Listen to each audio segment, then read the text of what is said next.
So tell us briefly about your story and why the experience stuck with you, that you wanted to be a prison consultant.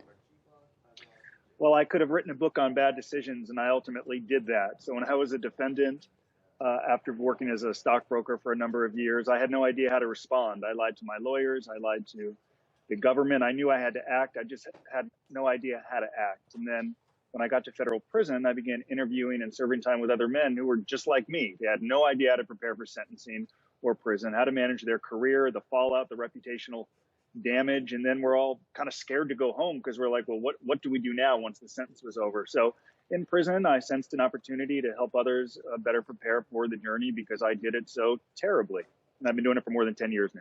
All right, so Justin, I'm sure the number one question you get asked the most is for guys that are going to prison, when will I ever work again? How do you address that, and what is the response you typically say to that question?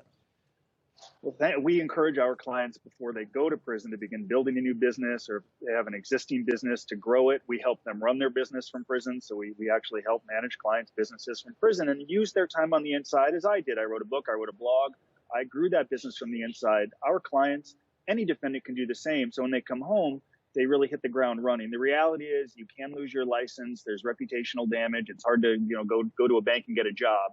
So you've got to become entrepreneurial and resourceful, and we encourage our clients to begin building that before and then during prison.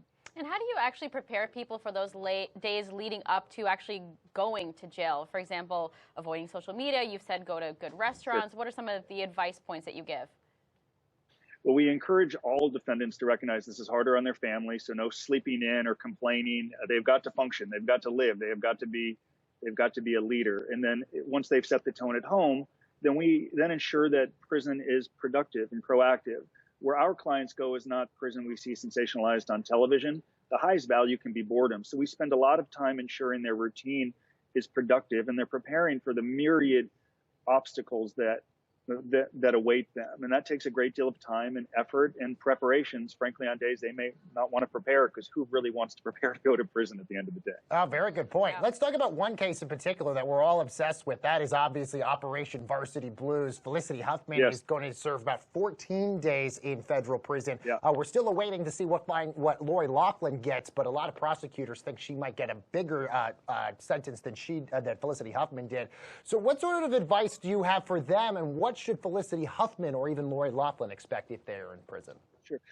So we're very involved in the Varsity Blues case. I have a number of clients, and I would tell all of them, and frankly any white collar defendant, maintain a sense of perspective. There are people in this country and world who have endured much worse than a short time in a minimum security camp. In the totality of their life, it should be a little blip. So we encourage them to find perspective, to recognize this is harder on those that love and support them. And we remind them there are some benefits to this experience. I'm not insane. No one's happy they're going to prison.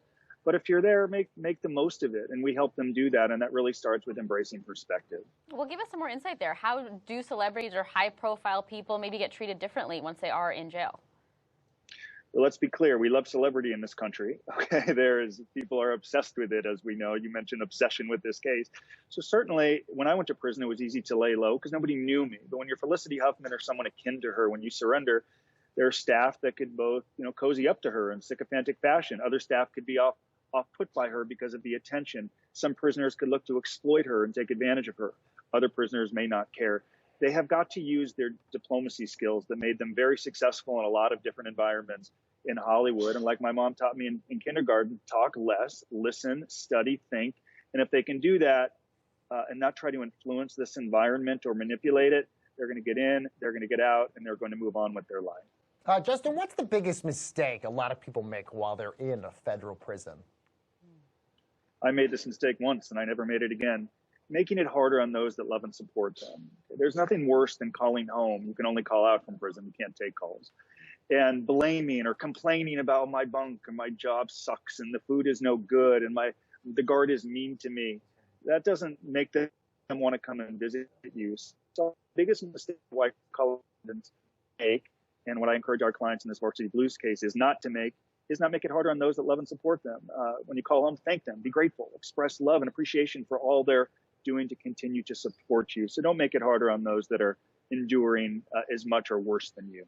What about when it comes to acceptance versus denial? Is it maybe better for your mindset to just accept your fates earlier on? it's very easy when caught in a criminal investigation to be around people who want to tell you what you want to hear. Living in denial provides some moments of solace, but it's a recipe for disaster, as I learned.